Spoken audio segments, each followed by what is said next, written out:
আপনারা যেখানে এসেছেন পার্থিব কোনো স্বার্থ আছে? জাগতিক, সামাজিক, রাজনৈতিক? আমরা এসেছি শুধুমাত্র আল্লাহ তার হাবিবের রেজামান্দি হাসিল করার জন্য। তাহলে পুরস্কারটা আমরা পৃথিবীতে কারো কাছে চাই না, আমরা পুরস্কার চাই মহান আল্লাহর কাছে। কার কাছে চাই? আল্লাহ কি ধরনের পুরস্কার দিবেন তা ভাষায় প্রকাশ করার কোনো শব্দ আমার কাছে নেই। হেঁটে এসেছেন, প্রতি কদমে 10টি করে নেকি পেয়েছেন। এটা তো পুরুষের কণ্ঠে হলো না, পুরুষোচিত কণ্ঠে বলি সুবহানাল্লাহ। বসে আছেন, প্রতি শ্বাসে 10টি নেকি পাচ্ছেন। মোনাজাতে যখন হাত তুলবেন সমস্ত গুনাহগুলো আল্লাহ মাফ করে দিবেন। মাইকে আওয়াজ দাও পিছনে, এই স্পিকার বন্ধ তো।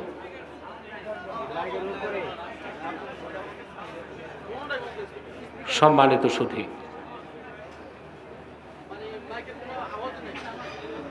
পিছনে হরেনে আওয়াজ লাগবে, স্পিকারে আওয়াজ লাগবে। সম্মানিত সুধী, আওয়াজ তো আছে, এগুলো ডিব্বায় বন্ধ রাখছে।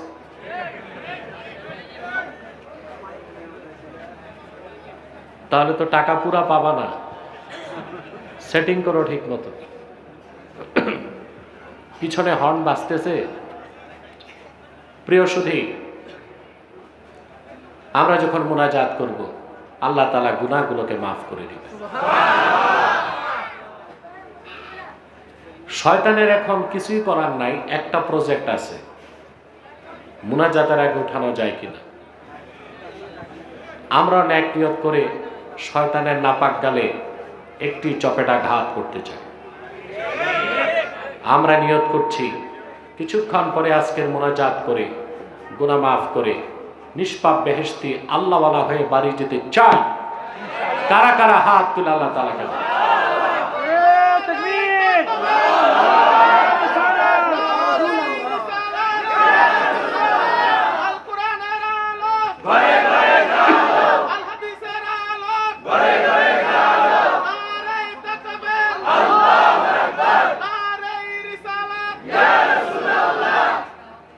আল্লাহ কবুল করুন। বন্ধুগণ, সূরা আল মায়েদা থেকে আমি একটি আয়াত তেলাওয়াত করেছি। বলুন তো কোন সূরা? 55 নম্বর আয়াত। আমরা এই আয়াতকে কেন্দ্র করে কিছু কথা শুনব। আসুন আমার সঙ্গে আপনারা তিলাওয়াত করুন, যেন প্রতিটি শব্দের প্রতিটি অক্ষরের নূরকে আল্লাহ তাআলা আমাদের সিনায় বিকশিত করে দেন। বলেন আল্লাহুম্মা আমিন। আউযু বিল্লাহি মিনাশ শাইতানির রাজীম। বিসমিল্লাহির রাহমানির রাহিম। ইন্নামা ওয়ালিয়্যুকুমুল্লাহু ওয়া রাসূলুহু والذين آمنوا الذين يقيمون الصلاة ويؤتون الزكاة وهم راكعون।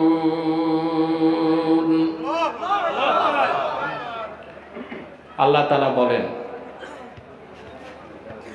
ইন্নামা ওয়ালিয়্যুকুমুল্লাহু ওয়া রাসূলুহু, নিশ্চয় তোমাদের অভিভাবক হচ্ছেন মহান আল্লাহ এবং আল্লাহর হাবিব নবী রাসূলগণের মাথার তাজ মুহাম্মদ সাল্লাল্লাহু আলাইহি সাল্লাম, তিনিও তোমাদের অভিভাবক। ওয়াল্লাযীনা আমানু, এবং যারা ঈমান এনেছে সেসব ঈমানদারগণ তোমাদের বন্ধু। কেমন ঈমানদার? আল্লাযীনা ইউকিমুনাস সালাত, যারা 5 ওয়াক্ত নামাজ আদায় করে, ওয়া ইউতুনাজ যাকাতা ওয়া হুম রাকিউন, আর নামাজের রুকু অবস্থায় যাকাত আদায় করে। সুবহানাল্লাহ। আল্লাহ তাআলা এখানে ওয়ালি শব্দ ব্যবহার করেছেন, নিজের ক্ষেত্রেও তার হাবিবের ক্ষেত্রেও। ওয়ালি শব্দের অর্থ কি? ওয়ালি এর বহুবচন হচ্ছে আউলিয়া। বহুবচন কি? আউলিয়া। কি সমস্যা এখানে?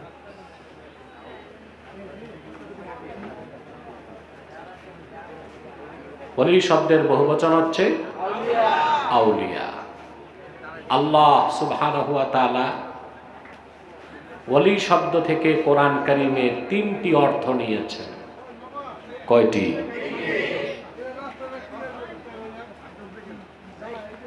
আমরা বাঙালি জানি ওলি শব্দের একটা অর্থ, অর্থাৎ যিনি বুজুর্গ মানুষ, ভালো মানুষ, পিশাব মানুষ, তাকে আমরা মনে করি কি?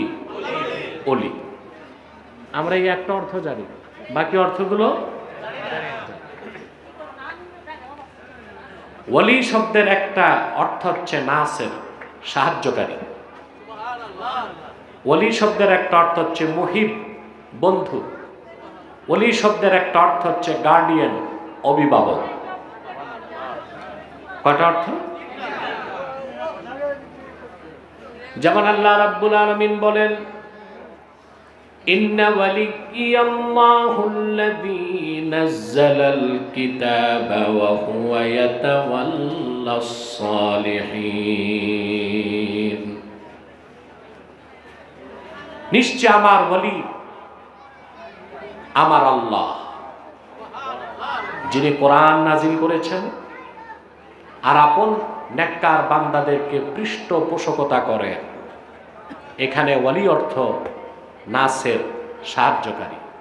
আমাদের সাহায্যকারী কে? আল্লাহ। আল্লাহর চেয়ে বড় সাহায্যকারী আছে? তো ওয়ালি শব্দের একটা অর্থ সাহায্যকারী। ওয়ালি শব্দের আরেকটা, মাইক নিয়ে আসছে, ক্যাম্পাসের মাইক।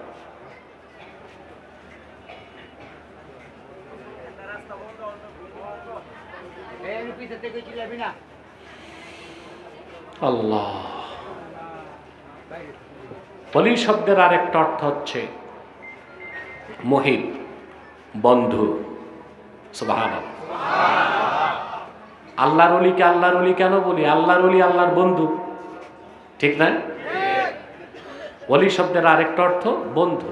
যেমন আল্লাহ তাআলা বলেন, আলা ইন্না আউলিয়া আল্লাহি লা খাউফুন আলাইহিম ওয়া লা হুম ইয়াহজানুন। সাবধান, জেনে রেখো, নিশ্চয়ই যারা আল্লাহর ওয়ালি, আল্লাহর বন্ধু, প্রিয় পাত্র, তাদের কোনো ভয় নাই, তাদের কোনো চিন্তা নাই। যে আল্লাহর ওলি, আল্লাহর বন্ধু, তার কোনো ভয় নাই, তার কোনো চিন্তা নাই।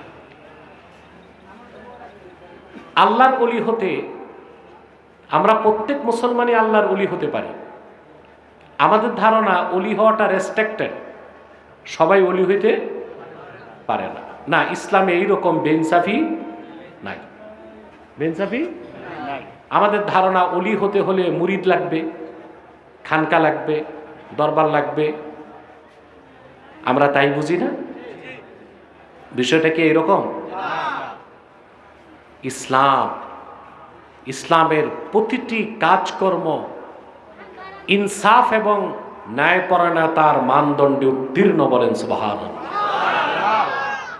এমন কোনো রেস্ট্রিকশন নাই যে আল্লাহর ওলি হতে উচ্চ বংশ লাগবে, কয়েক লক্ষ মুরিদ লাগবে, বিশাল খানকা লাগবে, এরকম কিছু নাই।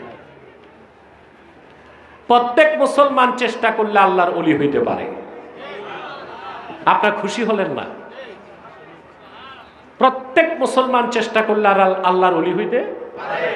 আল্লাহর ওলি কে? আল্লাহ নিজে বলে দিয়েছেন, আল্লাযীনা আমানু ওয়া কানু ইয়াত্তাকুন। মুহাম্মদ সাল্লাল্লাহু আলাইহি ওয়াসাল্লামের প্রত্যেক সেই উম্মত যারা ঈমান এনেছে আর তাকওয়া অর্জন করেছে, তারা প্রত্যেকেই আল্লাহর ওলি হয়ে গেছে। বলেন সুবহানাল্লাহ। ওলি হইতে বংশ লাগে? খানকা, মুরিদ, টাকা? সুবহানাল্লাহ। চেয়ারম্যান হইতে, মেম্বার হইতে পয়সা লাগে, লাগে না? এমপি হইতে আরো বেশি। ওইটা তো অনেক কিছু লাগে, টাকা লাগে, পয়সা লাগে, মিডিয়া লাগে, পিস্তল লাগে, দুর্মুজ বাহিনী, অনেক কিছু লাগে। আমার দৃষ্টিতে মুসলমানের জন্য সবচেয়ে সহজ হচ্ছে আল্লাহর ওলি হয়ে যাওয়া। যদি তার ঈমানটা ঠিক থাকে, তাকওয়া ধারণ করতে পারে। বলেন সুবহানাল্লাহ।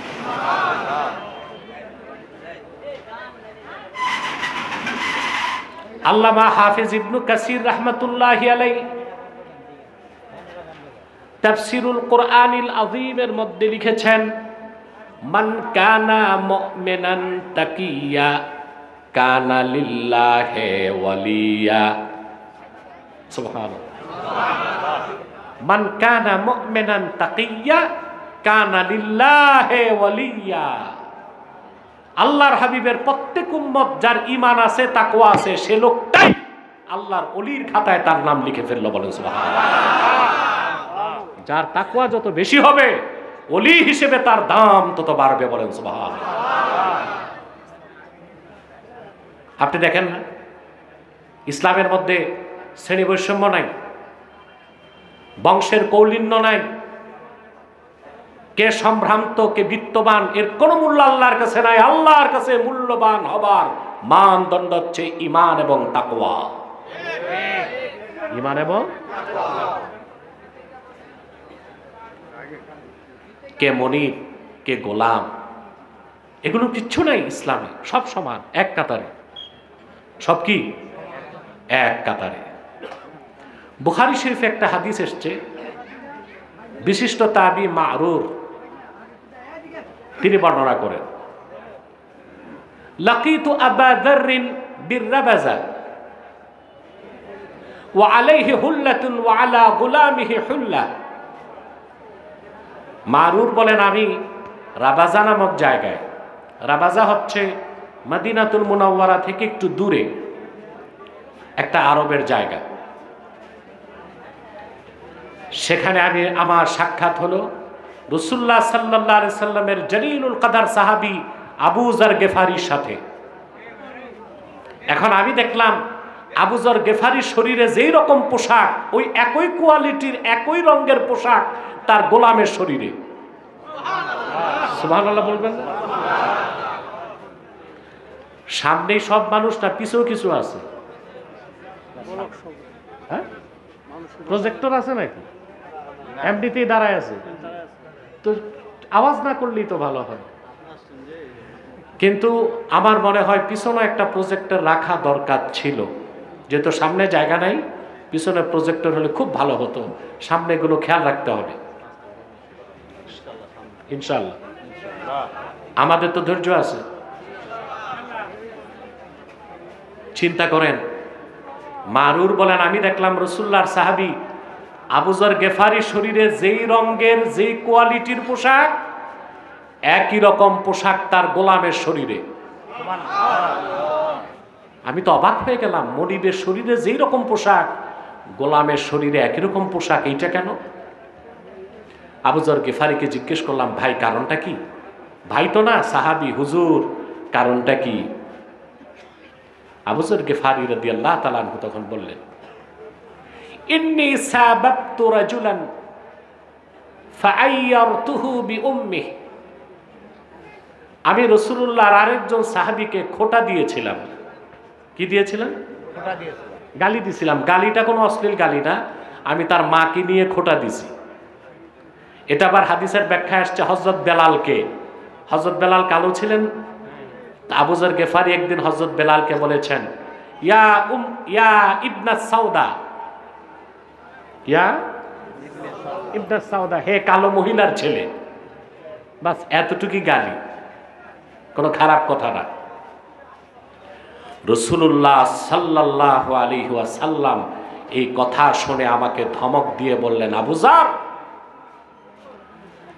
ইন্নাকা ইমরুন ফীকা জাহিলিয়া আয়ারতাহু বিউম্মিহি। বেলাল, তুমি তো মুসলমান, ঈমান আনছো, কিন্তু জাহিলি যুগের খাসলত তো তোমার মধ্যে রয়ে গেছে, তুমি তার মাকে নিয়ে তারে খোঁটা দিলা। সুবহানাল্লাহ বলবেন। আল্লাহর হাবিব বললেন, ইখওয়ানুকুম খাওয়ালুকুম জাআলাহুমুল্লাহু তাহতা আইদিকুম। তোমাদের দাস দাসী, তোমাদের গোলাম, তোমাদের অধীনস্থ চাকর বাকররা তোমাদের ভাই। আহারে সুবহানাল্লাহ বলবেন। তোমাদের দাস দাসী, দাসী বান্দি, চাকর বাকর, অধীনস্থ কর্মচারীরা তোমাদের অধীনস্থরা তোমাদের ভাই। ফামান কানা আখুহু তাহতা ইয়াদিহি ফালিয়ুতইমহু মিম্মা ইয়াকুল ওয়ালিয়ুলবিসহু মিম্মা ইয়ালবাস।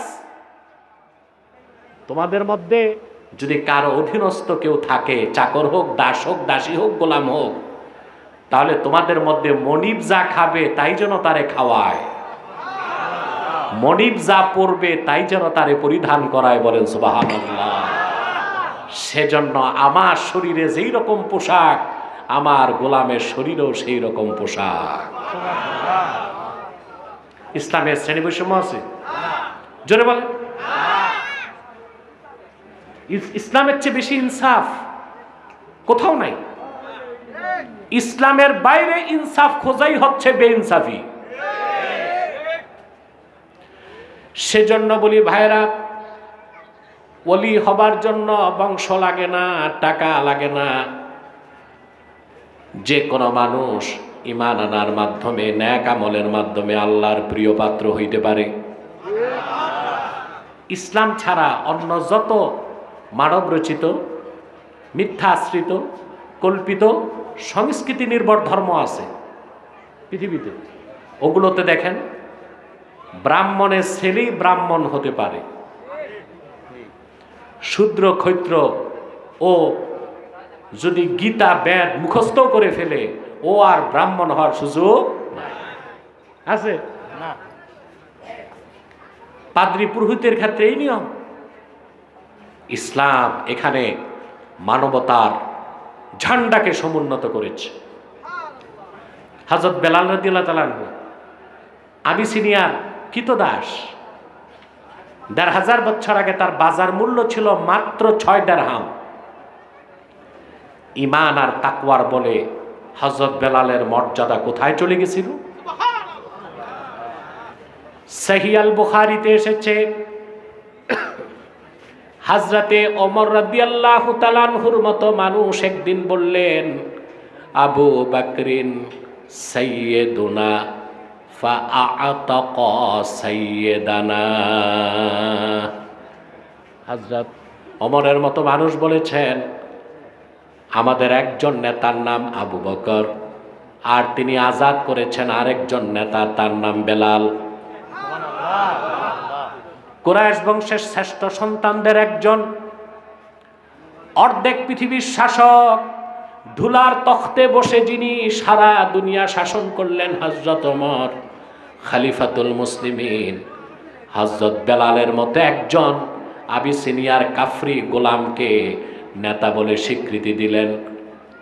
এটা ছিল ঈমান আর তাকওয়ার বৈশিষ্ট্য। বলেন সুবহানাল্লাহ। মোট কথা, আমরা প্রত্যেকেই আল্লাহর ওলি হইতে পারি। এর জন্য মুরিদ খানকা বংশ লাগবে না, চেষ্টা করব ইনশাআল্লাহ। ওলি শব্দের কয়টা অর্থ? একটা অর্থ সাহায্যকারী, আরেকটা অর্থ বন্ধু। ওলি শব্দের তৃতীয় অর্থ হচ্ছে অভিভাবক। সুবহানাল্লাহ। যেমন আল্লাহ তাআলা বলেন, আল্লাহু ওয়ালিয়ুল্লাযীনা আমানু ইউখরিজুহুম মিনাজ-যুলুমাতি ইলান-নূর। আল্লাহ রাব্বুল আলামিন হচ্ছেন মুমিনদের ওয়ালি, অভিভাবক। সুবহানাল্লাহ। তিনি মুমিনদেরকে, ঈমানদারদেরকে অন্ধকার সমূহের ভিতর থেকে একটি মাত্র নূর, একটি মাত্র আলো ইসলামের দিকে টেনে আনে। আমরা মোটামুটি ওলি শব্দের কয়টা অর্থ পেলাম?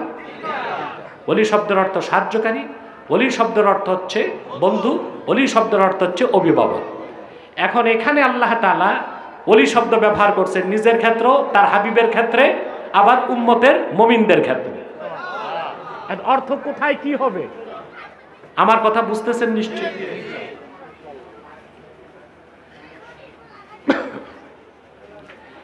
এখানে তর্জমা হবে নিশ্চয়ই ইন্নামা ওয়ালিয়ুকুমুল্লাহু ওয়া রাসূলুহু, মুসলমানেরা নিশ্চয়ই তোমাদের ওয়ালি, অভিভাবক হচ্ছেন আল্লাহ, তোমাদের অভিভাবক হচ্ছেন মুহাম্মদ সাল্লাল্লাহু আলাইহি ওয়াসাল্লাম।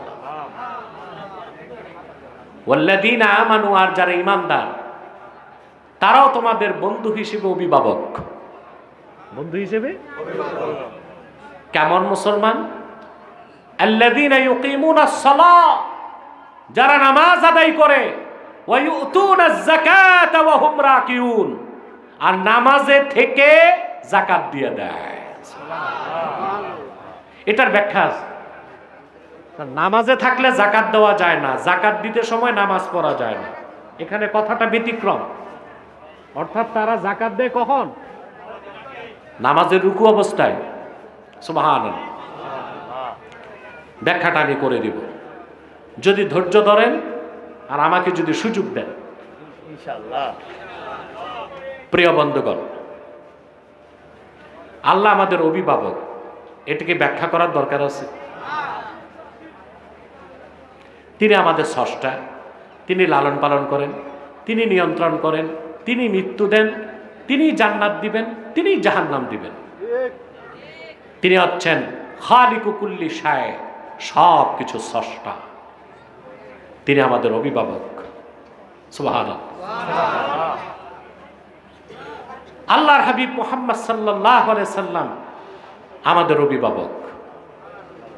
তিনি ১৫০০ বছর আগে আল্লাহর পক্ষ থেকে পরিপূর্ণ দ্বীন ইসলাম এনেছেন আমাদের জন্য, কোরআন এনেছেন। সুবহানাল্লাহ। শুধু তাই নয়, তিনি বিদায় নিয়েছেন, আল্লাহর কাছে চলে গেছেন, কিন্তু এক মুহূর্তের জন্য উম্মতের দিক থেকে রুহানি দৃষ্টি সরান না। আল্লাহু আকবার বলেন। সুবহানাল্লাহ। পয়গম্বর মুসা ইন্তেকালের পরে তার সাথে তার উম্মতের কোনো আর সম্পর্ক ছিল না। কথা বলেন। দাউদ পয়গম্বর ইন্তেকালের পরে উম্মতের সাথে আর কোনো সম্পর্ক ছিল না। ঈসা নবী আকাশে ওঠার পর বনি ইসরায়েলের সাথে তার কোনো সম্পর্ক ছিল না। কিন্তু আল্লাহর আখিরি নবী মুহাম্মদ সাল্লাল্লাহু আলাইহি ওয়াসাল্লাম, তিনি ১৫০০ বছর আগে আমাদেরকে ইয়াতীম করে মহান মালিক আল্লাহর কাছে চলে গিয়েছেন, কিন্তু এক মুহূর্তের জন্য উম্মতের দিক থেকে অভিভাবকত্বের নজরকে সরান নাই। সুবহানাল্লাহ। প্রত্যেক ঈমানদার তাকওয়াবানের দিকে রাসূল করিম সাল্লাল্লাহু আলাইহি সাল্লামের রূহানি দৃষ্টি থাকে। তিনি এমন অভিভাবক। সুবহানাল্লাহ। মুআজ বিন জাবাল রাদিয়াল্লাহু তাআলা আনহু, তিনি মদিনা মুনাওয়ারা থেকে রাসূলুল্লাহ সাল্লাল্লাহু আলাইহি ওয়াসাল্লামের কাছ থেকে বিদায় নিয়ে ইয়ামান যাচ্ছেন। কোথায়? ইয়ামান। আল্লাহর হাবিব সাল্লাল্লাহু আলাইহি ওয়াসাল্লাম বিদায় বেলা তাকে কিছু দূর আগায় দিলেন। এটা রাসূলুল্লাহর সুন্নাত। শেষ মুহূর্তে আল্লাহর হাবিব তাকে বললেন, হতে পারে আগামী বছর মদিনা মুনাওয়ারায় ফিরে তুমি আমার সাক্ষাৎ নাও পেতে পারো। রাসূলুল্লাহর আশেক সাহাবী মুআজ বিন জাবালের অন্তরে আগুন জ্বলে উঠল। আয় আল্লাহর হাবিব, আপনার কদমের সামনে না বসলে এক মুহূর্ত যেখানে ভালো লাগে না। আমাকে আপনি ইয়ামান পাঠাচ্ছেন, আপনার নির্দেশ মাথা পেতে নিয়েছি। যদি আগামী বছর মদিনা মুনাওয়ারায় ফিরে আপনার সাক্ষাৎ না পাই, এটা তো আমি বরদাস্ত করতে পারবো না, আমাকে দূরে পাঠাচ্ছেন কেন?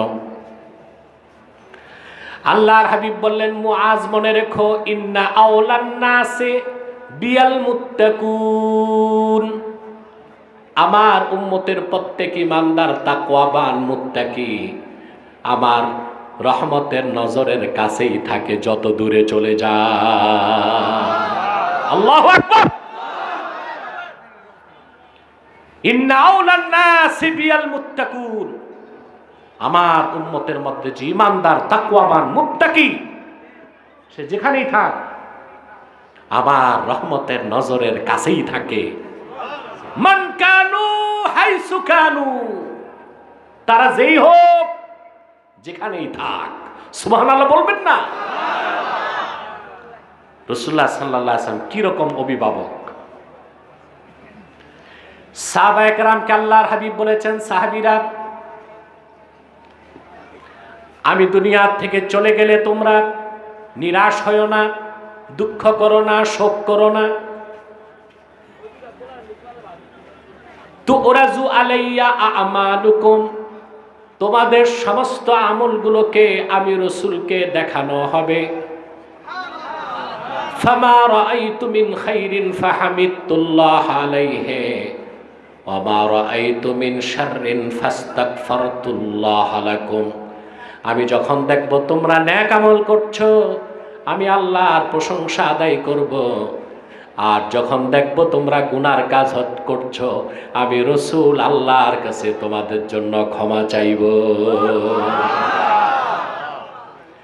আদম থেকে ঈসা পর্যন্ত নবীগণ বিদায় নিলেন, উম্মতের কোনো খোঁজ খবর আর নাই। আছে? কথা বলে না? আছে? কিন্তু আল্লাহর আখিরি নবী নূর নবীজি মুহাম্মদ মুস্তাফা সাল্লাল্লাহু আলাইহি ওয়াসাল্লাম ১৫০০ বছর আগে বিদায় নিয়েছেন। হায়াতুন নবী হিসেবে জান্নাতুল ফেরদাউস রওজা মুবারকে বিশ্রাম নিয়েছেন। এক মুহূর্তের জন্য আপন ইমানদার উম্মতকে ভুলেন না। এখনো আল্লাহর হাবিব উম্মতের গুনাহ মাফের জন্য আল্লাহর কাছে রোনা জারি করে। সুবহানাল্লাহ। ওয়াফাউল ওয়াফা বি আখবারি দারিল মুস্তাফা সাল্লাল্লাহু আলাইহি ওয়াসাল্লাম, এটা একটা প্রসিদ্ধ কিতাব, সৌদি আরবের মারওয়া থেকে প্রকাশ হয়। ওয়াফাউল ওয়াফা বি আখবারি দারিল মুস্তাফা সাল্লাল্লাহু আলাইহি ওয়াসাল্লাম, এই কিতাবের মধ্যে এসেছে পূর্ব জামানায় একজন বড় বুজুর্গ ছিলেন, তার নাম ছিল আবুল খায়ের আখতা। কি নাম? আবুল খায়ের আখতা। মুজতাহিদ, মুহাদ্দিস, মুতাসাউবিফ, আরেফ, টপ ক্লাসের ওয়ালি, মুজতাহিদ, মুহাদ্দিস এবং মুফাসসির। তিনি হজ করতে গেছেন। হজ করতে যে মদিনা মুনাওয়ারাতে উপস্থিত হলেন। তোমরা স্টেজে উঠানামাটা বন্ধ করলে ভালো হয়। আর লোক কই সামনে আসবে? একজনের কাঁধে একজন উঠবে, পারলে পিছনে বিছানা দাও, বসতে থাক, যাইতে থাক, এটা কত দূর যায় দেখি। যারা দাঁড়ায় আছে তোমরা শান্তিতে আছো না অশান্তি? শান্তিতে তো আছো, দাঁড়ায় থাক। জীবনে কত দিন পার করেছি স্টেডিয়ামে দাঁড়ায়, মেলায় যে দাঁড়ায়, নেতার পিছে চামুন্ডাগিরি করে। তো মাহফিলে দাঁড়ায় থাকলে তো ডবল সোয়াব। তার মানে তোমরা বসা লোক আবার দাঁড়ায়ও না। প্রিয় বন্ধুগণ, আবুল খায়ের আখতা বলেন, আমি মদিনা মুনাওয়ারাতে গেলাম। আকামতু ফিল মদিনাতিল মুনাওয়ারা 15 আইয়াম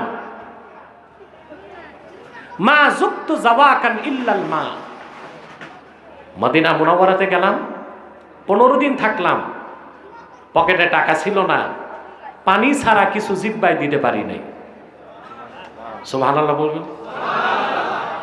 মৌলী সাহেব বসেন, আসেন আসেন, উঠ। এ চলে যাচ্ছে, এর কি দাওয়াত আছে মনে হয়? বসেন। সম্মানিত সুধী, কথা শুনতেছেন? মদিনা মুনাওয়ারাতে থাকলেন 15 দিন, পানি ছাড়া কিছু জিহ্বায় দিতে। আর যখন তার সহ্য হয় না, তিনি বলেন আমি আল্লাহর হাবিবের জান্নাতুল ফেরদাউস রওজা মোবারকের কাছে যে সালাম দিয়ে বললাম, আনা দাইফুকা ইয়া রাসূলুল্লাহ, আয় আল্লাহর রাসূল, আমি তো আপনার নগণ্য মেহমান, 15 দিন কিছু পেলাম না খেতে, আমি আর থাকি কেমনে মদিনা মুনাওয়ারায়। কান্নাকাটি করে আবুল খায়ের আক্তা আল্লাহর হাবিবের মসজিদ নববীতে ঘুমায় গেলেন। আবুল খায়ের আক্তা বলেন, ঘুমের মধ্যে স্বপ্নে দেখি আল্লাহর হাবিব আসতেছেন। ডানে আবু বকর সিদ্দিক, বাগবে হযরত ওমর, আর সামনে হযরতে আলী। হযরত আলী এসে ফাহাররাকানি আলীউন ফাকালা কুম কদ জাআ রাসূলুল্লাহ সাল্লাল্লাহু আলাইহি ওয়াসাল্লাম। হযরত আলী এসে আমারে দিছে একটা, বললেন দাঁড়া, আল্লাহ রসুল এসেছেন। আমি দাঁড়ায় গেলাম। ফাআতানি রাসূলুল্লাহ সাল্লাল্লাহু আলাইহি ওয়াসাল্লাম রাগীফান, আল্লাহর হাবিব ওনার বেহেশতি নূরের হাতে আমারে একটা রুটি তুলে দিলেন। পরম তৃপ্তির সাথে রুটিটা খেতে লাগলাম। জীবনে এমন স্বাদের রুটি আমার জিহ্বা স্পর্শ করে নাই, আর এমন স্বর্গীয় সুবাস গ্রাণ কোনোদিন আমার নাক পায় নাই। তৃপ্তির সাথে খেতে লাগলাম। অর্ধেক রুটি খাবার পর আমার ঘুম ভেঙে গেল। চোখ খুলে দেখি রাসূলুল্লাহর দেওয়া রুটির বাকি অর্ধেকটা আমার ডান হাতেই আছে। সুবহানাল্লাহ। প্রিয় ভাইরা, আল্লাহু আকবার কবীর। আল্লাহ আমাদের মাওলা, অভিভাবক। রাসূলুল্লাহ সাল্লাল্লাহু আলাইহি সাল্লাম আমাদের অভিভাবক। সুবহানাল্লাহ। এক মুহূর্তের জন্য তিনি উম্মতকে ভুলেন না। কাল কিয়ামতের দিন হাসর ময়দানে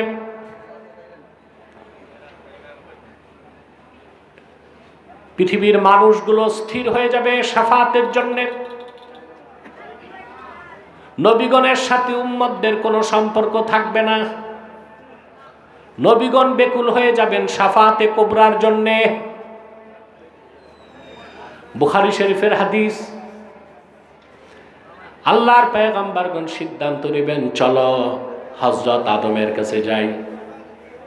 সবাই আদম পয়গম্বরের কাছে এসে বলবেন, বুখারী শরীফের মতন এটা, আনতা আবুন নাস ওয়া খালাকাকাল্লাহু বিয়াদিহি ইশফা' লানা ইলা রাব্বিক। আদম, আপনি সবার বাবা, আল্লাহ নিজের হাত দিয়ে আপনারে বানাইছেন। আজকের এই কঠিন মুসিবতে আল্লাহর কাছে আমাদের জন্য সুপারিশ করুন। বুখারী শরীফে হাদিসটি এসেছে 1 পৃষ্ঠা ব্যাপী। সংক্ষেপে বলছি, হযরত আদম অপারগতা স্বীকার করবেন। সবাই চলে যাবে হযরতে নূহের কাছে, তিনি অপারগতা স্বীকার করবেন। সবাই যাবে ইব্রাহিম খলিলের কাছে, তিনি অপারগতা স্বীকার করবেন। সবাই যাবে মুসা কালিমের নিকট, তিনি অপারগতা দেখাবেন। সবাই যাবে ঈসার কাছে, তিনি অপারগতা স্বীকার করবেন। বলবেন, আজকে আমি বলি দিতে পারি সুপারিশের চাবি কার হাতে। ইরজিউ ইলা নবিয়্যিল খাতিম মুহাম্মাদিন সাল্লাল্লাহু আলাইহি ওয়াসাল্লাম। ও হাসরবাসী, দেরি করো না, আল্লাহর আখিরি নবী মুহাম্মদ সাল্লাল্লাহু আলাইহি সাল্লামের কদমে চলে যাও। আজকে শাফাতের সব ক্ষমতা আল্লাহ তার হাবিবকে দিয়ে দিয়েছে।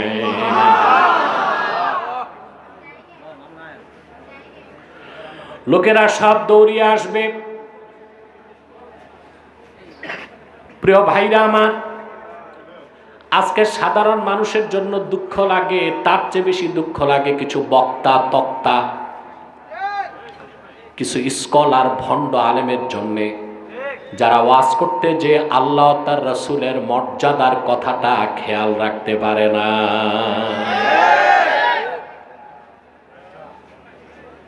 এগুলোর মাথার চিকিৎসা দরকার, দিলের চিকিৎসা দরকার। এদেরকে আবার মাদ্রাসায় ভর্তি করায় পড়ানো দরকার আল্লাহ তার রাসূলের তাজিম কি, এটা বোঝানো দরকার। যা খুশি তা ওয়াজের নামে বলতেছে। তো কিছুদিন পর তো নাস্তিক আর ব্লগাররা বলবে তা আমাদের দোষ কি? বলবে না? বক্তা একটা তার সিরা বলে দিছে নবী অর্থ সাংবাদিক। চিন্তা কর, নবী অর্থ সংবাদ বাহক, কিন্তু যে কোনো সংবাদ বাহক নবী হয় না। আল্লাহর সংবাদ যারা বহন করতেন তারা নবী হতেন। এটার ইংরেজি হচ্ছে মেসেঞ্জার, আর সাংবাদিক হচ্ছে সত্য মিথ্যা। এটা নিজেরা মানুষ সত্য মিথ্যা উদ্ভট যা পায় তাই পরিবেশন করে। এটার ইংরেজি হচ্ছে জার্নালিস্ট। অথচ এইরকম শব্দ সাধারণ মানুষের ক্ষেত্রে যে শব্দ প্রয়োগ করা বৈধ, ওই রকম শব্দ আল্লাহ তার হাবিবের শানে ব্যবহার করা জায়েজ নাই, কুফর।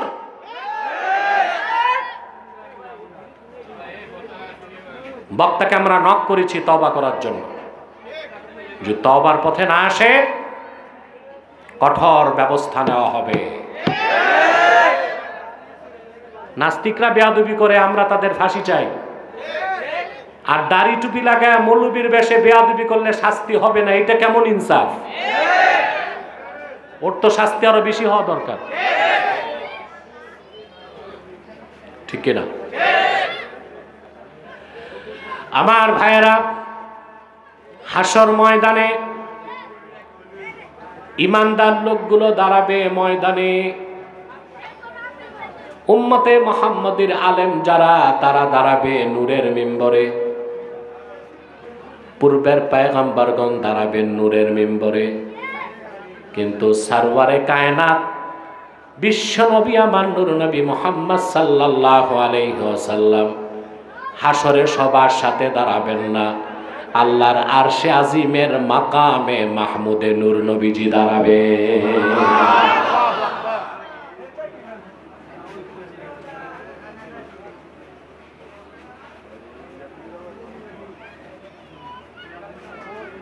সমস্ত পয়গম্বরগণ আরশে আজিমের কাছে যে দেখবেন আল্লাহর আরশে আজিমে মাকামে মাহমুদে আল্লাহর হাবিব আল্লাহকে সাজদা করতেছেন আর দোয়া করতেছেন, ইয়া রাব্বি হাবলি উম্মতি, আল্লাহ তুমি আমার উম্মতকে মাফ করো। সুবহানাল্লাহ বলবেন না? আদম থেকে ঈসা কোন একজন পয়গম্বর উম্মতের কথা খেয়াল করবেন না? রাসূলুল্লাহ কেমন অভিভাবক এখনো আমাদের ভুলেন নাই, হাসরেও ভুলবেন না। সুবহানাল্লাহ। উম্মতের জন্য দোয়া করবেন। আল্লাহ রাব্বুল আলামিন ডাক দিবেন তার হাবিবকে, ইয়া মুহাম্মদ সাল্লাল্লাহু আলাইহি ওয়াসাল্লাম ইরফা রাসাক ফাসাল তুতা ওয়াশফা তুশাফা। প্রিয় হাবিব মুহাম্মদ সাল্লাল্লাহু আলাইহি ওয়াসাল্লাম, আপনার নূরের মাথাটা উঠান, আমার কাছে চান, যা চাইবেন তাই নগদ দেওয়া হবে। সুপারিশ করুন, যা যা সুপারিশ করবেন আমি আল্লাহ বিনা প্রশ্নে তা মঞ্জুর করে নিব। রাসূলুল্লাহ সাল্লাল্লাহু আলাইহি ওয়াসাল্লাম প্রথম করবেন শাফাআতে কুবরা, বড় শাফাআত। এই শাফাআত আদম থেকে ঈসা পর্যন্ত লক্ষাধিক নবীও রাসূলুল্লাহর এই বড় শাফাআতের উপকার পাবেন। রাসূলুল্লাহ সাল্লাল্লাহু আলাইহি ওয়াসাল্লাম বলবেন, আল্লাহ তুমি মিজানের পাল্লাটা চালু করে দাও। তখন পর্যন্ত চালু হবে না। মিকাইলকে আল্লাহ ডেকে বলবেন, মিকাইল আমার হাবিব বলেছেন পাল্লা চালু করো। আল্লাহর হাবিব বলবেন, আল্লাহ হিসাব নিকাশ তো শুরু হয় নাই, হিসাব নিকাশের পরে জাহান্নামের দরজা খোলা হোক, আগ থেকে খোলা থাকবে, ভয়তে সব অস্থির, হিসাব দিবে কখন। আল্লাহ মালিক ফেরেশতাকে ডেকে বলবেন, মালিক আমার হাবিব বলছেন তো জাহান্নামের দরজাগুলো বন্ধ করে দাও, হিসাব নিকাশের পর খুলবে। সুবহানাল্লাহ। সেজন্য ভাইরা, ইন্নামা ওয়ালিয়ুকুমুল্লাহু ওয়া রাসূলুহু, আমরা যারা ঈমানদার, আমাদের অভিভাবক আল্লাহ, আমাদের অভিভাবক আল্লাহর হাবিব নূর নবীজি মুহাম্মদ সাল্লাল্লাহু আলাইহি ওয়াসাল্লাম, যিনি ১৫০০ বছর আগে আল্লাহর পক্ষ থেকে পরিপূর্ণ দ্বীন ইসলাম এনেছেন, পূর্ণাঙ্গ কোরআন এনেছেন। আমরা যার উম্মত হতে পেরে গর্বিত হয়ে আছি।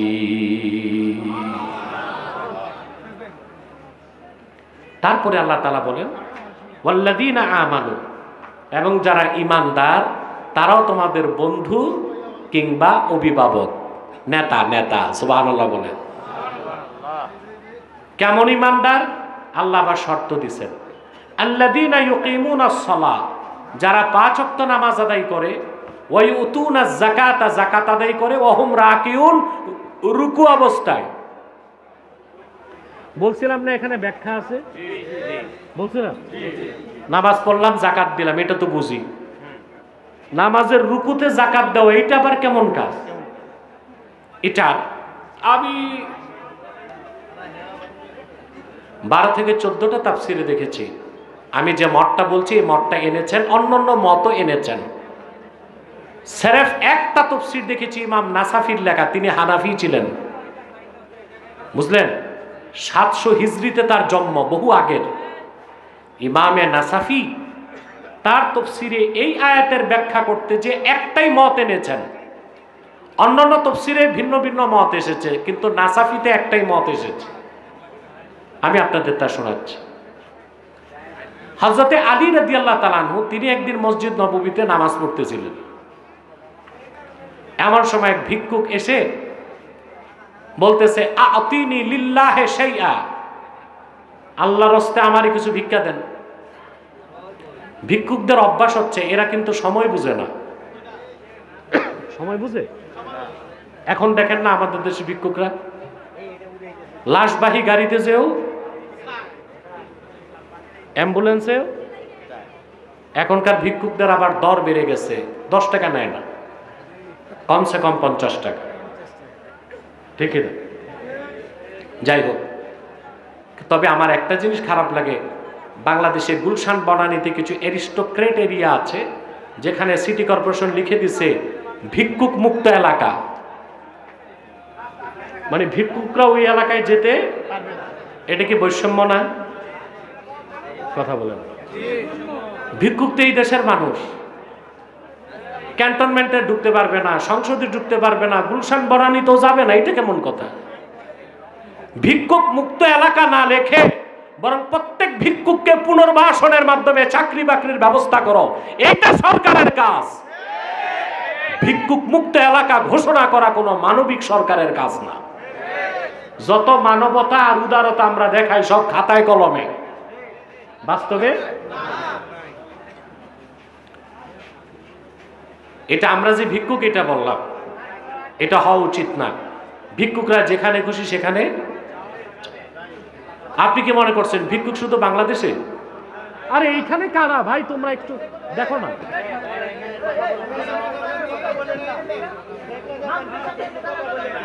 এটা বন্ধ করে দাও রোডটা।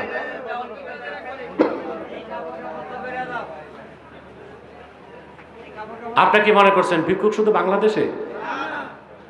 আমি ইংল্যান্ডে হিথ্রো বিমানবন্দরে ঢুকতেছি, বুঝলেন?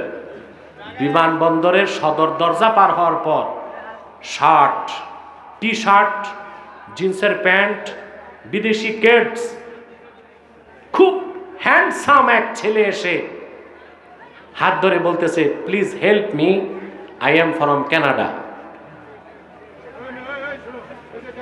ভাই আমার একটু সাহায্য করো, আমি কানাডা থেকে ইংল্যান্ড আসছে, টাকা নাই পয়সা নাই, হেল্প মি। এটা কি ভিক্ষা না? কথা বলো। আমেরিকাতে, অস্ট্রেলিয়াতে ভিক্ষুকরা কি করে জানেন? ওরা নির্ধারিত জায়গায় বসে যায়, আর ব্যানারে লেখা থাকে প্লিজ হেল্প মি। ভিক্ষাই তো, এটা কি?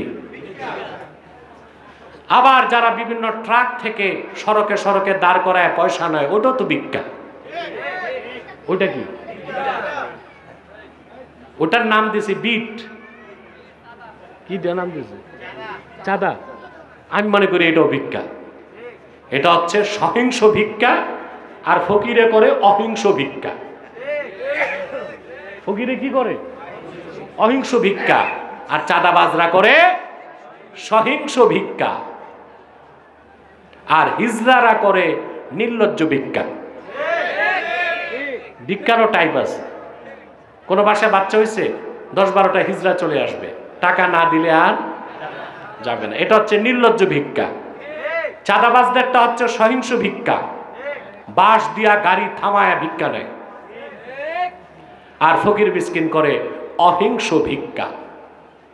যাক, ভিক্ষুক নিয়ে বহুত কিছু বললাম। বলছিলাম ভিক্ষা পৃথিবীর সব দেশেই আছে। ভিক্ষুক মুক্ত এলাকা ঘোষণা এটা কোনো সরকারের কাজ না। ভিক্ষুকদেরকে পুনর্বাসন করা হচ্ছে সরকারের কাজ, ঠিক না? প্রিয় ভাইরা, মসজিদ নববীতে হযরত আলী নামাজে ভিক্ষুক যে নামাজের মধ্যে বলে আতিনি লিল্লাহি শাইআ, আল্লাহর রাস্তে আমার কিছু দেন। তাফসীরের কিতাব সাক্ষ্য দেয় ফানাজা আলীউন খাতিমাহু ফাআতাহু, হযরত আলী নামাজের মধ্যে তার আংটিটা ভিক্ষুককে দান করে দিলেন। আল্লাহ রাব্বুল আলামিন হযরত আলীর এই কাজে এত বেশি খুশি হলেন, সঙ্গে সঙ্গে সূরা মায়দার 55 নম্বর আয়াত নাজিল করে দিলেন, ইন্নামা ওয়ালিয়ুকুমুল্লাহু ওয়া রাসূলুহু ওয়াল্লাযীনা আমানুল্লাযীনা ইউকিমুনাস সালাতা ওয়া ইউতুনাজ যাকাতা ওয়া হুম রাকিউন। নিশ্চয়ই তোমাদের অভিভাবক হচ্ছেন আল্লাহ, তোমাদের অভিভাবক মুহাম্মদ সাল্লাল্লাহু আলাইহি ওয়াসাল্লাম। আর মুহাম্মদ সাল্লাল্লাহু আলাইহি সাল্লামের উম্মতের মধ্যে যারা নামাজ পড়ে, নামাজে থেকে দান করে, যেমন হযরতে আলী। নামাজ তখনও শেষ হয় নাই হযরত আলীর, ভিক্ষুক বেরও হয় নাই, আয়াত নাজিল হয়ে গেছে। রাসূলুল্লাহ সাল্লাল্লাহু আলাইহি সাল্লাম মসজিদ নববীতে খুঁজতেছেন কে দাতা আর কে গ্রহীতা। সুবহানাল্লাহ। আল্লাহর হাবিব দেখলেন এক ভিক্ষুক বেরিয়ে যাচ্ছে মসজিদ নববীর দরজা থেকে। রাসূলুল্লাহ সাল্লাল্লাহু আলাইহি সাল্লাম বললেন, হাল আতাকা আহাদুন শাইআ, আমার সাহাবীদের কেউ তোমারে কিছু দান করছে নাকি? তাফসীর কবির ইমাম রাজি হাদিস নকল করেছেন, ফা আশারা ইলা আলিয়্যিন ফাকালা যাকার রাজুল ইয়া রাসূলুল্লাহ। হযরত আলীর নামাজ তো তখনও শেষ হয় নাই, ভিক্ষুক হযরত আলীর দিকে ইশারা করে দেখায় দিলেন, ইয়া রাসূলুল্লাহ, ওই যে আপনার সাহাবী আলী নামাজ পড়তেছে, আমি আল্লাহর খুশির জন্য চাইলাম নামাজের মধ্যে তিনি আংটিটা দিয়ে দিয়েছে। সুবহানাল্লাহ। হযরত আলীর ফজিলতে আয়াতটা খাস, বাকি ইমানদারদের জন্য আম। কথা বুঝতে পারছেন? এখন একটা মাসালা বলতে হয়, হযরত আলী যে নামাজের মধ্যে আংটি দিয়ে দিয়েছেন, নামাজ নষ্ট হয় নাই? প্রশ্ন আসে। আমলে কাসিরে নামাজ নষ্ট হয়, আমলে কলিলে নামাজ নষ্ট হয় না। আমি একটু উদাহরণ দিব। যেমন আপনাদের সমাজে এখন সবচেয়ে বড় ফিতনা হচ্ছে মোবাইল। মসজিদে নিয়ে ঢুকে যান আপনারা, কথা বলেন, দেখা যায় মোবাইলের আপনার কি বলে এটাকে, ওয়ালপেপার, ওখানে কাফের মুশরিক নায়ক নায়িকা গায়িকাদের ছবি লাগায় রাখছে, রিংটোন, নস্টালজিয়া, বিশ্রী উৎকট বাদ্যের আওয়াজ। এরকম মোবাইল নিয়ে তো মসজিদে ঢুকাই আদবের খেলাফ। আবার অন্তত বন্ধ তো করবেন। নামাজের মধ্যে রিংটোন বাজে, মুসল্লি যেগুলোর আগে ওগুলো তো এত বিরক্ত হয় যে জুতার বাক্স খোঁজে, কিছু বলতে পারে না। কথা বলে একজন নামাজির রিংটোন কি হওয়া উচিত? বাদ্য না হামদনা, গজল, তেলাওয়াত? তেলাওয়াতটা না দেওয়াই উচিত, তাহলে অন্তত পরিবেশটা নষ্ট হয় না। ঠিক না ভাই? এখন যদি নামাজে আপনার রিংটোন বাজে কি করবেন আপনি? প্রশ্ন আসে না? এখন দেখা গেল আপনার মোবাইল, কুর্তার নিচে সালোয়ার, সালোয়ারের ভিতরে পকেট। এই মোবাইল বের করতে আপনার কাজটা কি আমলে কালিল হয় না কাসির হয়? দেখেন, 3-এর অধিক হইলে আমলে কাসির, 3-এর অধিক হইলে। তা আপনি কুর্তা উঠায়া সালোয়ারের ভিতর হাত ঢুকায়া পকেটের চেন খুলে মোবাইল বের করে বন্ধ করলেন, নামাজ বাতিল। এটা আমলে কাসির, আমলে। আর যদি মনে করেন একবার বাটন চাপলে বন্ধ হবে, এটা আমলে কালিল, আপনার নামাজ নষ্ট হবে না।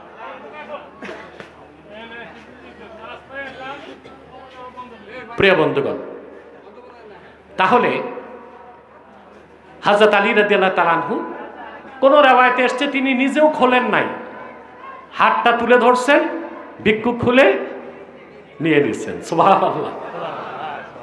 তাহলে ওনার কাজটা ছিল আমালে কালিল, নামাজ নষ্ট হয় না। কিন্তু এখান থেকে একটা শিক্ষা পাই আমরা যে ইমানদার নামাজির যে আমলে আল্লাহ সবচেয়ে খুশি হন এটা হচ্ছে দান খয়রাত। কোনটা?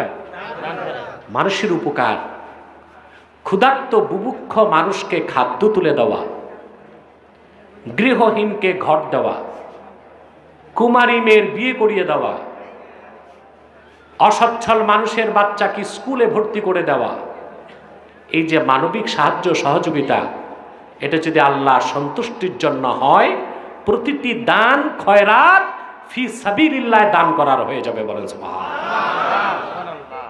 আমাদের মধ্যে দেয়ার প্রবণতা কম, নেওয়ার প্রবণতা বেশি। হাদিস শরীফে এসেছে রাসূলুল্লাহ সাল্লাল্লাহু আলাইহি ওয়াসাল্লাম ইরশাদ করেছেন, ইয়াদুল উলিয়া খায়রুম মিন ইয়াদিস সুফলা। নিচের হাতের থেকে উপরের হাতের দাম। উপরের হাত কার? যে দেয়। নিচের হাত কার? যে নেয়। তা আমরা নিব না দিব? কথা বলেন। বিশেষ করে এলাকায় মাদ্রাসায় ইয়াতীমদের প্রতি দৃষ্টি রাখবেন, ওরা সবচেয়ে অসহায়, বাবা নাই মা নাই, ঠিক না? তাদেরকে শুধু খাওয়াবেন তাই না, বুকের সাথে জড়ায় ধরে মাথায় হাত রাখবেন, ক্ষুধার্ত মানুষকে খাদ্য দিবেন। এক সাহাবী এসে আল্লাহর হাবিবের কাছে শিকায়েত করলেন, ইয়া রাসূলুল্লাহ, ইয়া হাবিবাল্লাহ, আমার মনটা খুব শক্ত, নরম হয় না। মনটা খুব শক্ত, আমাদের মনটাও শক্ত না? কথা বলে না। আপনারা দেখেন না, কালেকশনের বক্তা এসে 1 ঘন্টা বয়ান করার আগ পর্যন্ত কারো মনই গলে না। কত শক্ত আমাদের মনটা। 1 ঘন্টা বয়ান করে কি জন্য? কালেকশনের জন্য, মনটা গলানোর জন্য। মন কত শক্ত আমাদের। সাহাবী এসে রাসূলুল্লাহ সাল্লাল্লাহু আলাইহি ওয়াসাল্লামের কাছে বললেন, আমার মনটা খুব শক্ত, নরম করতে চাই। আল্লাহর হাবিব কি সবক দিলেন, কান পেতে শুনবেন। আল্লাহর হাবিব সাহাবীকে বললেন, ইমসাহ রাসাল ইয়াতীম ওয়া আতইমিল মিসকিন। তুমি এতিমদের মাথায় হাত রাখবে আর অভাবগ্রস্ত মানুষকে খাওয়াবে।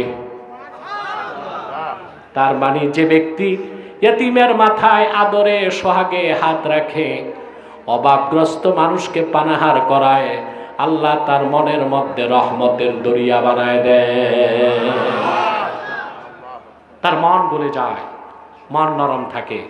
যার মন নরম সে সব সময় আখিরাতমুখী হয়, আর যার মন শক্ত ও সব সময় দুনিয়ামুখী হয়। ঠিক কিনা বলেন? তাহলে আমরা মানুষকে দান খয়রাত করবো না ইনশাআল্লাহ? হযরত আলী নামাজে শুধু আংটিটা দিয়ে দিছেন, আল্লাহ কত খুশি হয়ে গেছেন। হযরত আলীকে উম্মতে মুসলিমার অভিভাবকের মর্যাদা আল্লাহ দান করে দিয়েছেন। এখন হযরত আলী অভিভাবক হইছে কিভাবে, এটার ব্যাখ্যা না জানলে তো আগাগোড়া কিছুই বুঝবেন না। পৃথিবীতে হক তরিকা আছে 127টা। কয়টা? 127টার মধ্যে 100র অধিক তরিকা পৌঁছেছে মাওলা আলী পর্যন্ত। সুবহানাল্লাহ। 100র উপর তরিকা পৌঁছেছে হযরত আলী রাদিয়াল্লাহু তাআলা আনহু পর্যন্ত। বাকি কিছু তরিকা পৌঁছেছে সিদ্দিক আকবর পর্যন্ত। সুবহানাল্লাহি ওয়া বিহামদি। এর থেকেই বোঝা যায় ইলমে মারিফতের দৃষ্টিকোণ থেকে গোটা উম্মতে মুসলিমার অভিভাবকের মর্যাদা আল্লাহ হযরত আলীকে দান করে দিয়েছেন। অবশ্যই সর্বশ্রেষ্ঠ সাহাবী হযরত আবু বকর, তারপর হযরত ওমর, তারপরে হযরত ওসমান, তারপরে হযরত আলী। হযরত আলীর এই ফজিলতটা হচ্ছে জুজই, আর আবু বকর, ওমর, ওসমান তাদের ফজিলতটা ছিল কুল্লি। এটা ভিন্ন বিষয়, এগুলো ক্লাসে বা দার্সের আলোচনা, মাহফিলে যতটুক দরকার আমি ততটুক করে দিলাম। তা আমরা যে সবকটা নিলাম, দুইটা সবক নিতে হবে। একটা সবক, আমরা যারা ইমানদার 5 ওয়াক্ত নামাজ পড়ব, খুব বেশি বেশি দান খয়রাত করব। পারবো না ইনশাআল্লাহ? মানুষকে খাওয়াবো। আমরা খাওয়াই, মেয়ের বিয়েতে ছেলের খতনায়, তবে গরিব মানুষ আর দাওয়াত পায় না। দাওয়াত পায় এলাকার সর্দার, মোড়ল, ধনী মানুষ, বিত্তবান, তেলের মাথায় তেল দেই। মেয়ের বিয়েতে 1000 লোক দাওয়াত করছে, কিন্তু প্রতিবেশী তার ভাই গরিব, রিক্সা চালায়, ওর দাওয়াত নাই। ঠিক না? ছেলের খতনায় শ্বশুর বাড়ির 14 গোষ্ঠী আসছে, আপন ভাইয়ের দাওয়াত নাই। মুসলমানকে পানাহার করাবে আল্লাহর সন্তুষ্টির জন্য।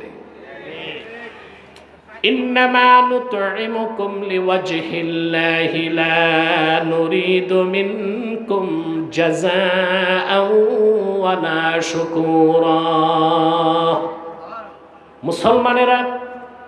মুসলমানদেরকে পানাহার করাবে, খাদ্য খাওয়াবে, সাহায্য করবে, সহযোগিতা করবে আল্লাহর সন্তুষ্টির জন্য। সেখানে কৃতজ্ঞতা পাওয়া কিংবা পার্থিব কোনো স্বার্থ থাকতে পারবে না। কার খুশির জন্যে? কার রাজির জন্যে করবো আমরা?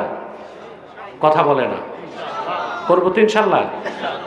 আমি এ ব্যাপারে সুনান তিরমিজি থেকে একটি হাদিস আপনাদেরকে শোনাচ্ছি। আপনারা মানুষকে খাওয়াবেন, মানুষকে সাহায্য করবেন, বস্ত্রহীনকে বস্ত্র দিবেন, খাদ্যহীনকে খাদ্য দিবেন, চিকিৎসা সেবা বঞ্চিত যার তার চিকিৎসার ব্যবস্থা করবেন। আমরা প্রতিটি মুসলমান যদি আরেক মুসলমানের প্রতি দৃষ্টিটা রাখি, তা আমাদের দেশে এনজিও খ্রিস্টান মিশনারিদের ছাতার ভিক্ষা দিয়া খ্রিস্টান বানাবার চক্রান্ত ভণ্ডুল হয়ে যাবে ইনশাআল্লাহ। অভাবগ্রস্ত মানুষ ঋণ পায় না, সুদে টাকা পায়। মানুষকে ঋণ দেওয়াও অনেক সওয়াব, অনেক সওয়াব না? আপনি ঋণ খুঁজবেন, কেউ দিবে না। সুদে চান, 10 লাখ দিয়ে দিবে। ঠিক না? এটাকে আপনি উপকার করলেন না ব্যবসা করলেন? কিসের ব্যবসা? সুদের ব্যবসা। ঠিক না? তিরমিজির একটা হাদিস আপনাদেরকে শোনাচ্ছি। একজন মুমিন আরেকজন মুমিনকে সাহায্য করলে আল্লাহ কত খুশি হন, একটা দৃষ্টান্ত আমি সুনান তিরমিজি থেকে আপনাদেরকে দিচ্ছি। রাসূলুল্লাহ সাল্লাল্লাহু আলাইহি ওয়াসাল্লামের একজন সাহাবী মদিনাতুল মুনাওয়ারাতে 3 দিন রোজা রাখলেন, কিন্তু তিনি ইফতার করার, সাহরি করার কিছু পান নাই। 3 দিনই রোজা রাখলেন, পানি খেয়ে রোজা রাখলেন, পানি খেয়ে সাহরি করলেন। 4র্থ দিন আল্লাহর হাবিবের এক সাহাবীর কাছে এসে বললেন, ভাই আজকে 3 দিন আমি অভুক্ত, যদি আজকে রাতে আপনার বাড়িতে মেহমান হতে পারতাম। সাহাবী বললেন, ঠিক আছে, এশার নামাজের পর আপনি চলে আসবেন। শুনতেছেন? সাহাবী দৌড়িয়ে বাড়িতে আসলেন, আপন স্ত্রীকে ডেকে বললেন, ঘরে কি আছে বলো। বলে, কেন? সাহাবী বললেন, আল্লাহর হাবিবের একজন সাহাবী আসতেছেন, 3 দিন তিনি কিছু খেতে পান নাই, প্রচন্ড ক্ষুধার্ত, তারে মেহমানদারি করতে হবে।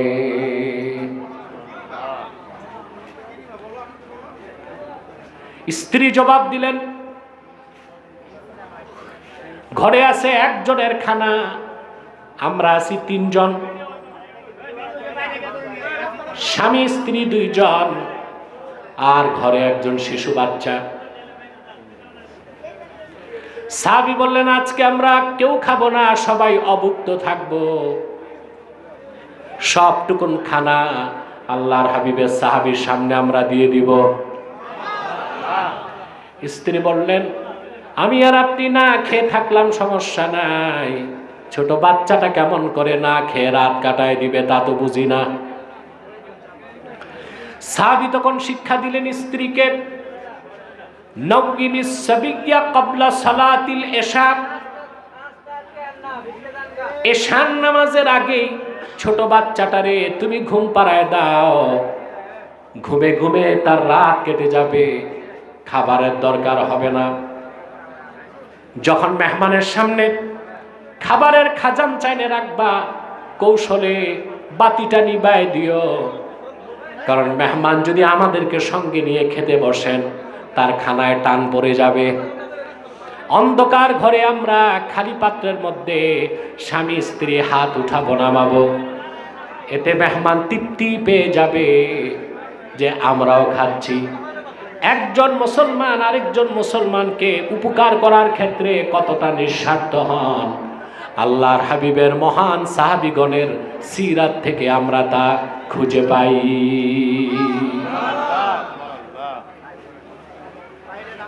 মানুষের চলাচলের পথটা ছাড়েন, আপনারা ছেড়ে দেন, মানুষ যে পথে হাঁটবে ওইটা ছেড়ে দেন, যারা আছেন পিছনে চলে যান, কিংবা প্যান্ডেলের স্টেজের পিছনে যান। মানুষের চলতে তো কষ্ট দেওয়া যায় না, অসুস্থ মানুষও তো থাকতে পারে না। প্রিয় ভাইরা শুনতেছেন, আর কয়েক মিনিট ইনশাআল্লাহ, কথা যথেষ্ট হয়ে গেছে, আপনাদেরও কষ্ট হচ্ছে, আমিও আর আপনাদের কষ্ট দিতে চাচ্ছি না। সাহাবী এশার নামাজের পর আসলেন, বাচ্চাটাকে ঘুম পাড়ায় দেওয়া হলো, ঘরের সবটুকুন খাবার রাসূলুল্লাহ সাল্লাল্লাহু আলাইহি ওয়াসাল্লামের সাহাবীর সামনে এনে রেখে দেওয়া হলো। তৃপ্তির সাথে সাহাবী খেলেন, তৃপ্তির ঢেকুর তুলে বাড়ি চলে গেলেন। ঘরের শিশুটা না খেয়ে রাত কাটায় দিল, স্বামী স্ত্রী পানি দিয়া সাহারি করে ঘুমায় গেলেন। মসজিদ নববীতে ফজরের আজান হয়ে গেল, সাহাবী উঠে দৌড়িয়ে নামাজ পড়তে গেলেন মসজিদ নববীতে। আল্লাহর হাবিব সাল্লাল্লাহু আলাইহি ওয়াসাল্লাম ফজর নামাজের পর সাহাবীর দিকে ঘুরে বসলেন আর বললেন, গত রাতে তুমি আর তোমার স্ত্রী এমন কি আমল করেছ, আল্লাহ রাব্বুল আলামিন মহা খুশি হয়ে গেছে। সাহাবী বলেন, ইয়া রাসূলুল্লাহ, ইয়া হাবিবাল্লাহ, তেমন কোনো বড় আমল করতে পারি নাই, আপনার একজন সাহাবী 3 দিন কিছু খায় নাই, রোজাদার সাহাবী, আমার ঘরে যা ছিল না খেয়ে সবটুকুন খাদ্য তার হাতে তুলে দিয়েছি, এর চেয়ে বেশি কিছু করি নাই। আল্লাহর হাবিব বললেন, এতটুকুন কাজে আল্লাহ কত খুশি জানো? আল্লাহ কোরআনে আয়াত নাজিল করে দিয়েছেন, ওয়া ইউথিরুনা আলা আনফুসিহিম ওয়ালাউ কানা বিহিম খাসাসা। প্রিয় হাবিব মুহাম্মদ সাল্লাল্লাহু আলাইহি ওয়াসাল্লাম, আপনার সাহাবীগণের মধ্যে এমন উত্তম চরিত্রের মানুষও আছে যারা নিজেরা ক্ষুধার যন্ত্রণাকে বরদাস্ত করে নেয়, অন্য ক্ষুধার্ত সাহাবীকে প্রাধান্য দিয়ে দেয়। সুবহানাল্লাহ। তাহলে সূরা মায়দার 55 নম্বর আয়াত থেকে আমরা যে শিক্ষাটা নিলাম, যত বেশি পারি নিঃস্বার্থভাবে অন্য মানুষের উপকার করব। পারবো তো ইনশাআল্লাহ? শুধু খাওয়ালেই উপকার হয় না, কোনো মানুষকে সৎ পরামর্শ দেওয়াও তার উপকার। কোনো মানুষ পথ খুঁজে পাচ্ছে না, তাকে আপনি তার ডেস্টিনেশন কি বলে দিলেন, এটাও তাকে উপকার করা। সুবহানাল্লাহ। এমন কি কোন মুমিনের সাথে মুচকি হাসি দিয়ে কথা বলাটাও সাদাকা, বলেন সুবহানাল্লাহ। আমরা করবো এগুলো? আল্লাহ যেন আমাদেরকে কবুল করেন, মঞ্জুর করেন, বলে আল্লাহ। এই আয়াত থেকে আরেকটা শিক্ষা আমাদের নিতে হবে যে উম্মতে মুহাম্মাদের ঈমানদার যারা, তাদের নেতৃত্ব যারা দিবে তাদেরকেও ঈমানদার হতে হবে। কি হতে হবে? মুমিনের নেতা হবে ঈমানদার। কাফের মুশরিককে মুমিনরা কখনো বন্ধু বানাতে পারে না, কখনো তাদেরকে নেতা বা অভিভাবক বানাতে পারে না। আমাদের মুসলমানদের পররাষ্ট্রনীতির অন্যতম কনসেপ্ট এটাই যে কাফের মুশরিক, ইহুদি, নাসারা, ইসলামের শত্রু যারা, তারা কোনোদিন আমাদের বন্ধু হতে পারে না। আমরা কি বন্ধু বানাই? জি, বানাই তো। দেখেন না এখন সব দলই ভারতের সাথে বন্ধুত্ব করতেছে। 16 বছর যারা নির্যাতন করলো, নিপীড়ন করলো, আলেম ওলামাকে অত্যাচার করলো, লুটপাট করলো, সমস্ত অন্যায় কাজে সাহায্য করলো, তাদের সাথে পীড়িত করে অনেকেই ক্ষমতায় আসতে চায়। এই সুযোগ দিবেন আপনারা? যারা বলেন দিবেন?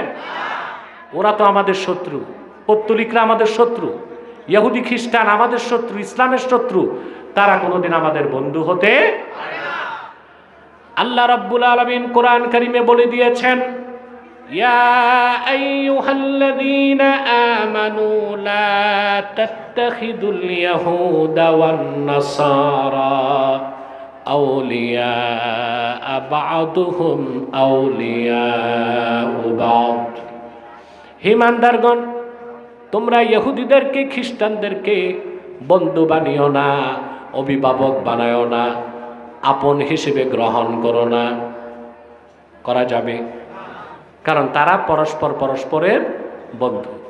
এমনকি পিতাও যদি কাফের হয়, সন্তান যদি কাফের হয়, কোন মুমিন তাকেও আপন হিসেবে গ্রহণ করতে পারে না। পারে?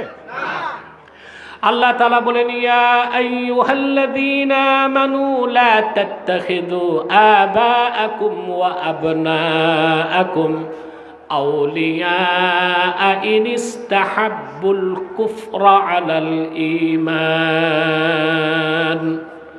হে ঈমানদারগণ, তোমাদের পিতাদের, তোমাদের সন্তানদেরকে তোমরা বন্ধু বা আপন বানায়ো না, যদি তারা ঈমান না এনে ঈমানের উপর কুফরকে প্রাধান্য দেয়, তাদের সাথে তোমাদের কোনো সম্পর্ক থাকতে পারে না।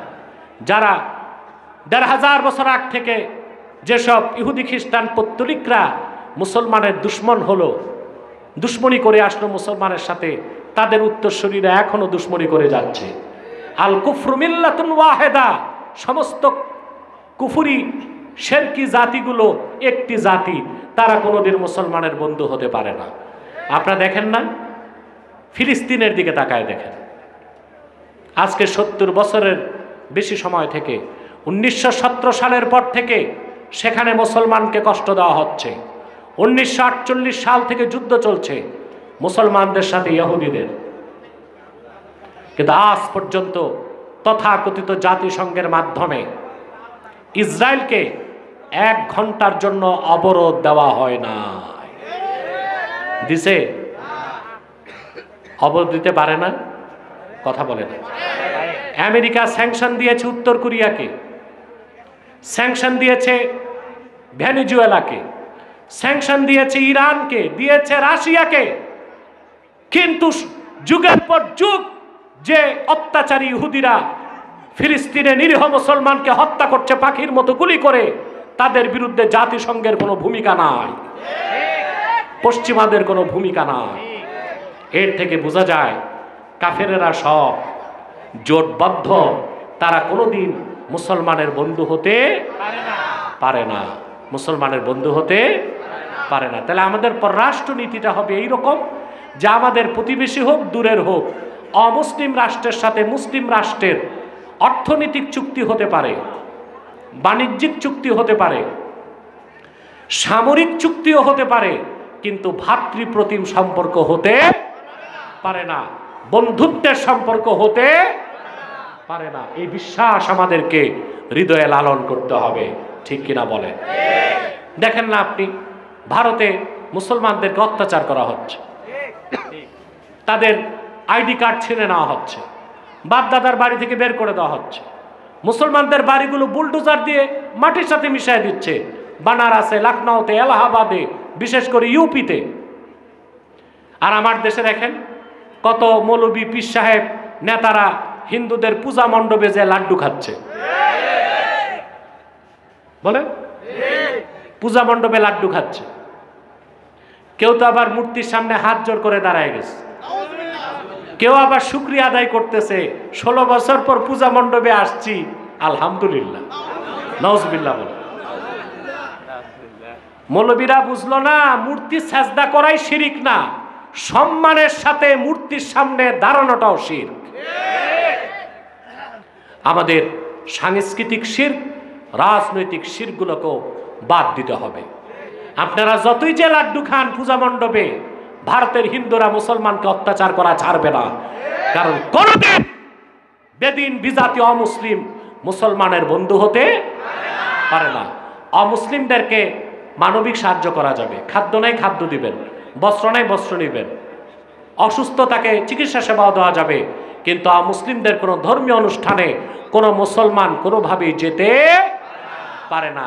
এসব যাচ্ছে ভোটের জন্য। আজকে আখেরাতের চেয়ে তাদের কাছে ভোটটা বড় হয়ে গেছে। যে রাজনীতি করলে শিরক করতে হয় ওই রাজনীতি করা হারাম, যে রাজনীতি করলে শিরককে মুক্ত করা যায় সে রাজনীতি করা ফরজ। আল্লাহু আকবার, নারায়ে রিসালাত, ইয়া রাসূলুল্লাহ, আল কোরআনের আলো, ঘরে ঘরে জালো, আল হাদিসের আলো, ঘরে ঘরে জালো, তোমার নেতা আমার নেতা বিশ্বনবী মুস্তাফা, বিশ্বনবী মুস্তাফা, তোমার নেতা আমার নেতা, নারায়ে তাকবীর, আল্লাহু আকবার, নারায়ে রিসালাত, ইয়া রাসূলুল্লাহ। সাদাকাল্লাহুল আযীম ওয়া সাদাকা রাসূলুহুন নবিয়ুল কারীম ওয়া নাহনু আলা যালিকা মিনাশ শাহিদিন ওয়াশ শাকিরিন ওয়ালহামদুলিল্লাহি রাব্বিল আলামিন। বহু কথা হয়ে গেল, এই কথাগুলোর উপর আমরা আমল করার চেষ্টা করব, পারবো না ভাই? আমি সবার জন্য দোয়া করব ইনশাআল্লাহ।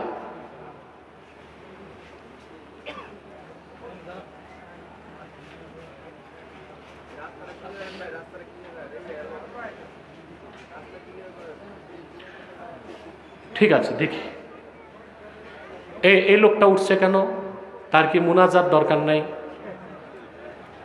আপনারা যারা আউলিয়া কেরাম, কোনো গুনাহ টুনা নাই, তারা চলে যান, আর আমার মতো পাপী যারা তারা থাকেন। প্রিয় ভাইরা, বিদায় লগ্নে চলে এসেছি, মুনাজাতের প্রারম্ভে এক্ষুনি মুনাজাত করে দিচ্ছি আপনাদেরকে নিয়ে ইনশাআল্লাহ। আমি